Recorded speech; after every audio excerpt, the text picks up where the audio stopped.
Now at 6 and streaming on crossroadstoday.com, a groundbreaking moment, literally, as the community takes the first step toward opening its only inpatient addiction recovery center. A major drug bust in Cameron County leads to federal charges. And how daycares are responding to Texas's growing measles outbreak. Well, now we've got the cloud cover and we're going to the rain. The rain is going to begin tonight and it's going to be fairly sloppy over the weekend. And there's one little possibility we may get a little ice around the crossroads. We'll talk about that, but you can see how it's much heavier down south. That's all coming in action. And I'll have the latest for you coming up. And tonight, Tide Haven and Cuero women's basketball look to make history with trying to reach the state semifinals. We'll preview both games coming up in sports. You're watching 25 News Now at 6. Good evening and thank you for joining us. I'm Shawna Currie. And I'm Brubaker. A Cuero man faces 3 felony charges. Cuero police arrested 46-year-old Nicholas Earp at his home on the 400 block of North Henry Street. Officers responded to the home for a possible mental health situation. Authorities say Earp first barricaded himself into a closet. He then swung a knife at an officer, hitting him in the vest. Officers got a child out of the home. The child is now with family. Earp faces felony charges of abandonment of a child, imminent danger, and aggravated assault against a public servant. He's in the DeWitt County Jail in lieu of $125,000 bond. People can call or text 988 on the Suicide and Crisis Lifeline for themselves or if they are worried about a loved one who may need crisis support. You can reach a trained crisis counselor who can help 24 hours a day, 7 days a week. Texas DPS and U.S. Border Patrol busted a drug smuggling operation, seizing 187 pounds of narcotics and arresting 3 people who were in the U.S. illegally from Mexico. The suspects are accused of smuggling the drugs across the Rio Grande River in Cameron County. The drugs and the arrested individuals were handed over to federal authorities for prosecution.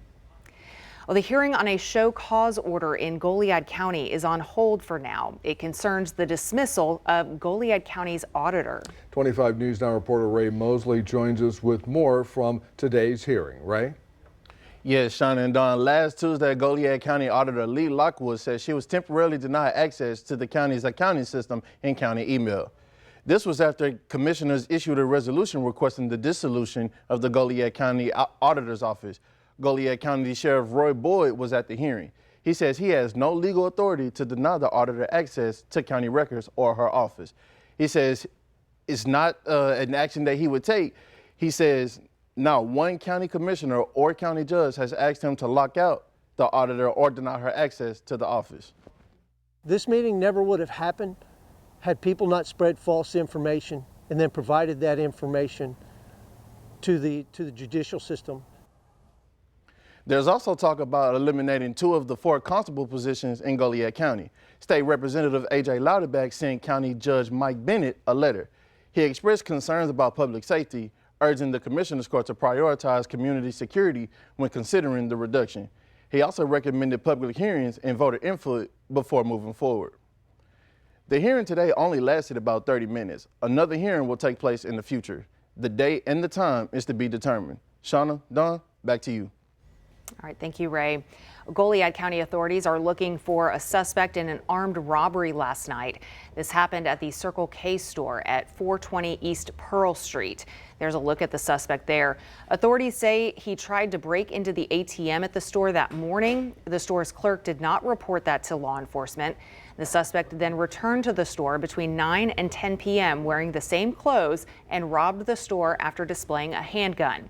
If you know who this person is, call the Goliad County Sheriff's Office at 361-645-3451.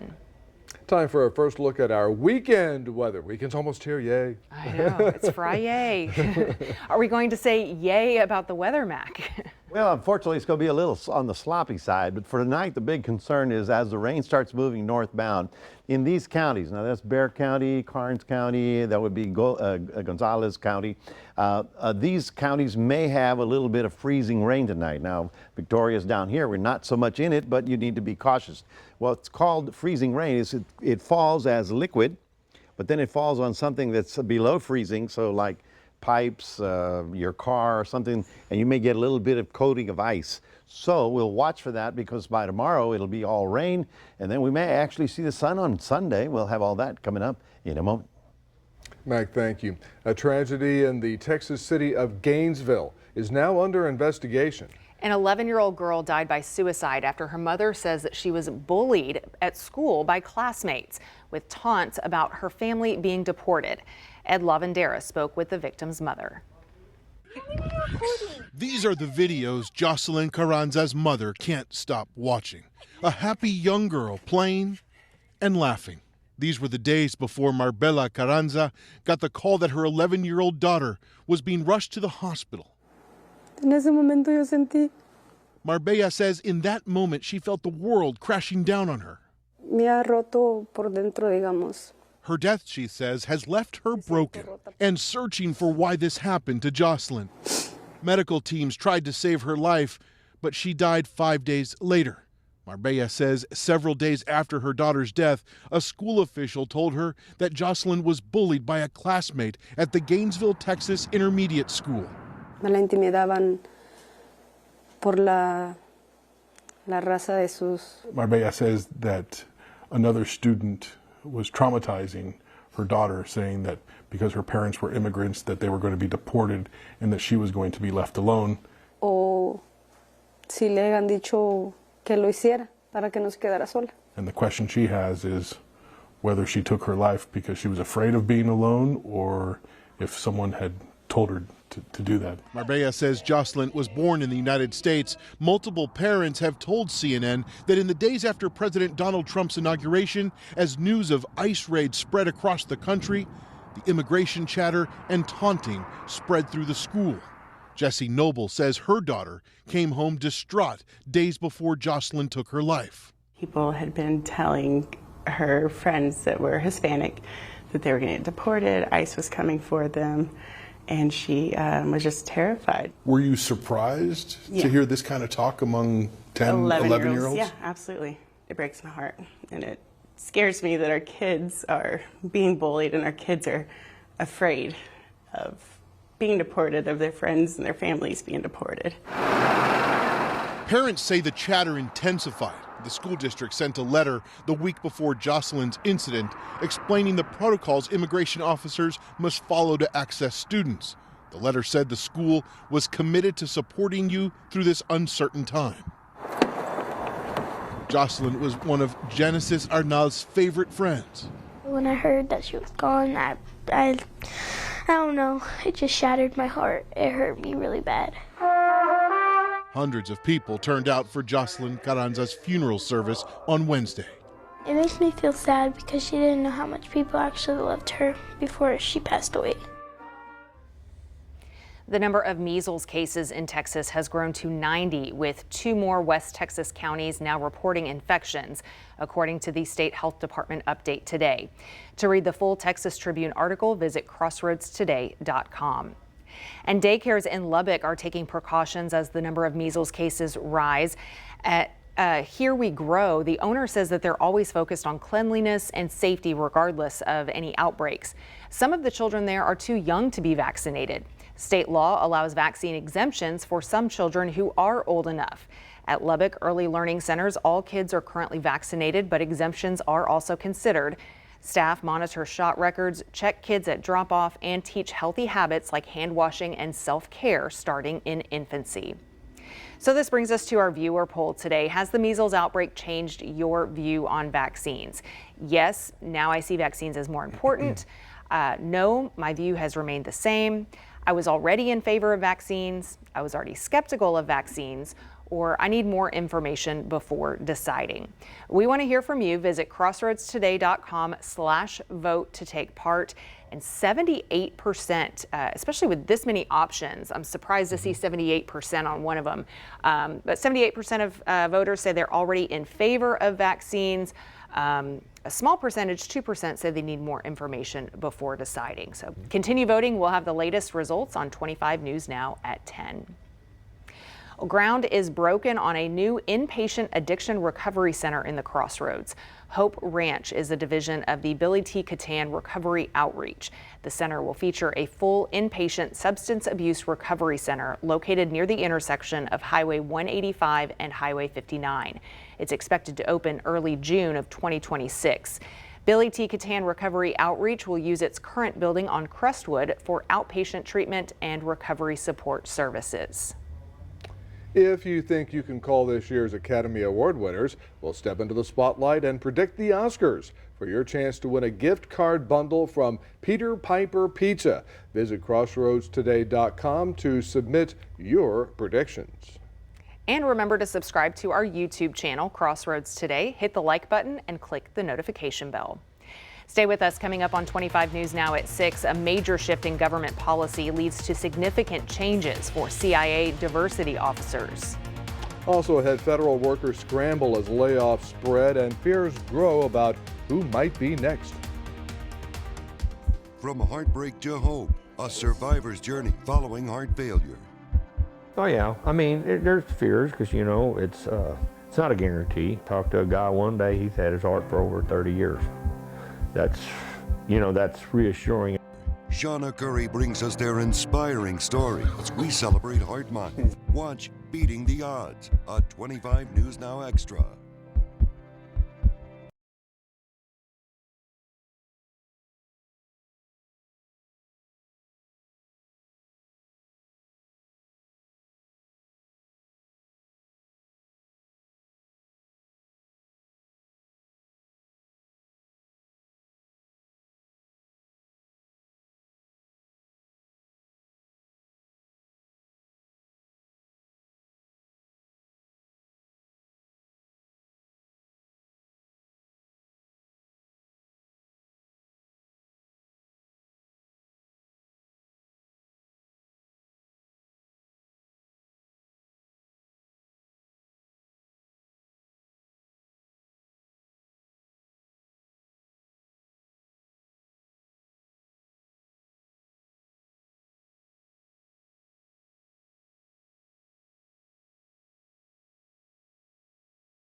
The CIA has less DEI. Last week, the agency fired more than a dozen officers who worked on diversity matters. The U.S. government says additional layoffs are possible in the near future. Some of the workers who were let go are fighting back in court, saying their dismissals are a violation of federal workplace laws. A hearing on the matter is scheduled for next week. Chaos, uncertainty, and in some cases, outright fear. Emotions are running high through the federal government as thousands of former workers reel from recent job losses, and as many more wait to see if they're next on the chopping block. President Trump and Elon Musk's Department of Government Efficiency upending the federal workforce amid a growing caseload of lawsuits and increasingly louder public backlash. Laura Aguirre reports. In recent days, thousands more federal workers have been fired from roles at multiple agencies, including the Department of Energy, Veterans Affairs, Homeland Security, and the U.S. Forest Service. Also, the CDC, where officials say the exact number of job cuts is unknown. Managers found out that team members had been fired because they emailed them and got a bounce back saying the email address no longer exists. A source tells CNN the IRS is expected to lose around 6,000 employees this week in the thick of tax season. Proposed job cuts that could impact around 50,000 civilian employees at the Defense Department put on hold this morning, pending a more thorough review of what those cuts could mean for U.S. military readiness, say two defense officials familiar with the matter. I don't support the process Doge and Elon Musk are employing, which is a wrecking ball. Or perhaps a chainsaw like the one Elon Musk ceremoniously wielded on stage at the Conservative Political Action Conference Thursday night. Constituents of Georgia Republican Congressman Rich McCormick not holding back at a town hall in Roswell last night. Why is this being jammed down the pipe so rushed and sloppily? So, Use a scalpel. my understanding is when you say you have this many employees that you have to cut, that organization decides who they're going to cut. Now, they may. There's rising concern that this is kind of mindless and reckless. There's no pattern to it. There's no rhyme or reason to it, and it's going to hurt average American families, especially in their constituencies. I'm Laura Aguirre reporting. Earlier this week, a federal judge declined to temporarily block Elon Musk and his Department of Government Efficiency from accessing federal data systems at a slew of executive branch agencies. The decision is an early blow to efforts by a group of Democrat state attorneys general to hamstring Musk and Doge as they undertake efforts to upend the federal workforce. But the judge also indicated that she was skeptical about the Trump administration's statements about Musk and his powers in Doge. Other pending lawsuits accuse the administration of violating privacy law and other protections in allegedly allowing affiliates of the Musk-led Department of Government Efficiency to take control of highly restricted government IT systems. Well, Coinbase says the Trump administration is dropping a major lawsuit that could have shaken up the crypto industry. The case, which the SEC filed in 2023, accused Coinbase of operating as an unregistered broker. Coinbase says the SEC will approve the dismissal next week, and there will not be any fines or fees. This comes as the administration pushes to deregulate digital currencies like Bitcoin. Well, good afternoon, everybody. We got the cloud cover out there, and now we're expecting the rain to develop. Right at about sundown, it will start getting misty, and by midnight, it could be, fairly sloppy out there. So we need to be cautious driving overnight. 44 is the current temperature. We only got up to 45 today. 38 was a morning low. We didn't get any rain so far, but it should be moving up from South Texas into our area. Will we get any freezing rain? That's the big question, and we'll talk about that after this. Here's a look at what you can expect on Community Crossroads. We hear from Restoration House Ministries. We also hear from the Region 3 Education Service Center. And we hear from the Museum of the Coastal Bend and St. Joseph High School.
Well, good afternoon, everyone. Now, first of all, we've had the cloud cover, but now you can see how we're getting a little bit of light rain that's moving up into our area. There we are, and you can see how it's down toward Karnes County and down toward Refugio as well. So all that moisture streaming northbound is going to give us a little bit of mist and rain tonight. So that's tonight.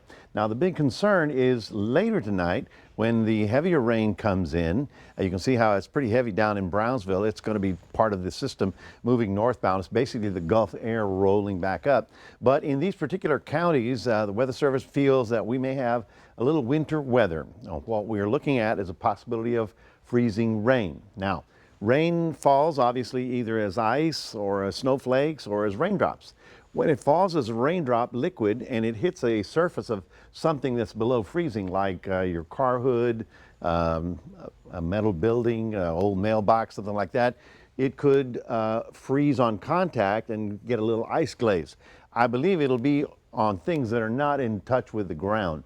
I believe the roadways are going to be okay, but you know, if you on your car thermometer you see 32 degrees and it's raining, that's when you just need to be very cautious in those areas. We in Victoria are not really expected to have it here. However, northern portions of our viewing area will have it. The big dome is beginning to finally move, and it's going to be taking all that Arctic blast away from our area. For us, basically what we're looking at is the return of the Gulf air, and that will start putting us in a better pattern. As a matter of fact, the next 3 days are going to be very different around here. Tonight, we're getting down to 34 in the city, 40 tomorrow, which is Sunday morning rather, and that's the day that we actually see a little sun. Monday, 44 and then 50, and then right about here we're looking at 80-degree temperatures. So we're going to go from an Arctic blast to a springtime in a matter of about 5 days. So these are the low temperatures tonight: 34 in Victoria, 34 San Antonio. So again, it's marginal. I mean, it's not a guarantee that we're going to get the icy stuff. However, it's very possible that we'll get it right there on exposed surfaces, okay? On the ground, we should be okay. Then tomorrow, being Saturday, we're looking for a 44 as a high, still on the cloudy side and rainy side. Now, it's going to be kind of damp all day with kind of a dreary pattern moving through the entire day. There you see all that moisture headed northbound, and that area between San Antonio, Seguin, and on up to San Marcos is where we're possibly getting the icy stuff. So if you happen to be driving over the weekend, keep that in mind.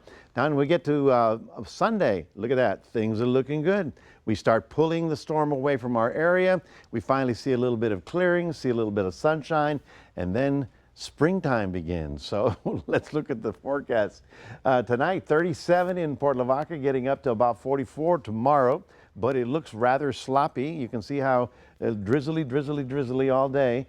41 in Cuero as a high temperature, but by Sunday we get up to 60, and then by Wednesday it's up to 80 degrees. Can you believe it? That's your 7-day forecast, reminding everybody we do have a QR code. Love for you to scan that, put Crossroads Today on your phone. And here's Shawna. All right, thank you, Mac. Well, we send it over to Max Williams now, who's taken a splash with sports. That's right, Shawna. After the break, we'll look at Victoria West men's swimming ahead of their record-breaking season this past year. I'll highlight all that coming up in sports.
All right, happy Friday, Crossroads. Today we have a lot of big high school events going on here across the area. First, we're going to start with the state UIL 5A6 meet. It's being held at the University of Austin at Texas University. And here in Victoria, we had the girls swim team compete in the 200-yard freestyle relay prelims today. And one of the Victoria East swimmers, Nicholas Turner, competed there earlier in the prelims. But earlier, before we get to those results, earlier this week I talked to some Victoria West men's swimmer and David Garcia and Jackson Quinby. About both of them were, again, they were in the regionals, and guess what? They broke the West 400-yard freestyle relay, and also there since 2017. That record has been there. They broke it there in regionals. I wanted to see how they felt about breaking this long-standing record. It was like a really great moment, like knowing after 7 or 8 years, the record was set. So feeling really excited because my classmate Jackson was like crying, so I was like feeling really great about it. An absolute rush of emotions. I've been going for it all 4 years. My freshman year, we were literally 2 seconds short of it, and we've just been slowly losing time every year until this year. Everything lined up, and it was really something special. Now, Jackson didn't just break the record for the 400-yard freestyle with his teammates. He also broke an individual record there at Victoria West in the 100-yard backstroke. So congrats there for Jackson breaking both of those records, and Victoria West men's swimming there for their great season. Now over to the results there for the state swim prelims. Again, first I mentioned the girls 200-yard freestyle relay consisting of Emma Florida, Riley Anders, Claudia Rodriguez, and Gloria Palmer. They did not qualify for the state finals there for tomorrow, but they did finish with a time there of 1:49 there, 0.91 seconds there in the individual event there for Nicholas Turner. He will be competing in the finals. He got 8th place. You got to be top 8 there in order to make the championship finals, and he got that last spot there to compete tomorrow afternoon. We'll post how he does there tomorrow there in Austin. Now over there from state swim meet, there's some regional final women's hoops action. We're going to start with the two teams remaining at Tidehaven and Cuero. First with Tidehaven. They're facing the Yordaton Saguas at Moulton High School there tonight. The game just started about 20 minutes ago, but before the game, 25 News Now sports reporter Ray Robinson had a chance to preview what to expect from tonight's contest. Max, on one of the final stops before the state championship, the Tidehaven Tigerettes look to be on the hardwood next week, but they got some tough competition in Jourdanton. Tidehaven has been firing on all cylinders earlier this week. We watched them beat George West in their area matchup. Mary Johnson erupted for 30 points. A victory for Tidehaven is going to require some more input and physicality from the Tigerettes because Jourdanton seems like they're ready to play tonight. Now, Jourdanton did beat another Crossroads team, which is no slouch either, in the Hallettsville girls in convincing fashion. So Tidehaven will have their hands full tonight. So can they get more from the other players on Tidehaven on the offensive end? We'll find out tonight. Looks to be a good matchup. Max, back to you. All right, thanks, Ray. Now, the other team that's playing the regional semifinals is the Cuero Lady Gobblers. They're facing the Vero Panthers at Nixon Smiley High School tonight. That game's going to start in a matter of moments at 6:30 for Cuero. They're looking to get production from Marissa Carbonara and just mentioned a 1,500-point score earlier in Aubrey Bowles, so keep an eye on those two. Also, keep an eye on Mariana Da Silva, one of the top point guards there for Cuero. She could be an X factor in this game. We'll give you the final score of this game and some highlights of Tidehaven game later on tonight on 25 News Now Sports at 10 p.m. And right now, it's going to do it here for sports. Don and Shawna, back to you. All right, Max, thank you. And we're back in a moment. A University of Minnesota team is searching for a new wine grape that can survive the coldest Minnesota weather.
Finally tonight at the University of Minnesota, they search for wine perfection. Their wine grape breeding program began in the 1970s. Since then, the research team has released 8 varieties.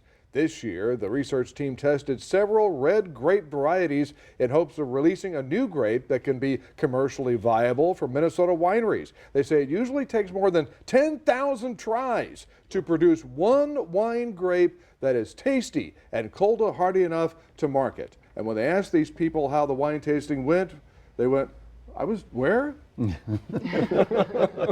Oh, they were there too long. Oh, well, there they we go. have to Yes. figure out how to grow a grape and harvest it Yes. in what, In 2 months? Yes. Before Yeah. it gets too cold. Minnesota. Yeah. Well, folks, for us, we've got the potential for rain coming in tonight. It'll be a very sloppy Saturday, and overnight we may have a little bit of freezing potential in the northern areas. But by Sunday afternoon, you should see the sun, and things look better next week. Thank you, Mac. Thanks for joining us. We'll see you back here tonight for 25 News Now at 10.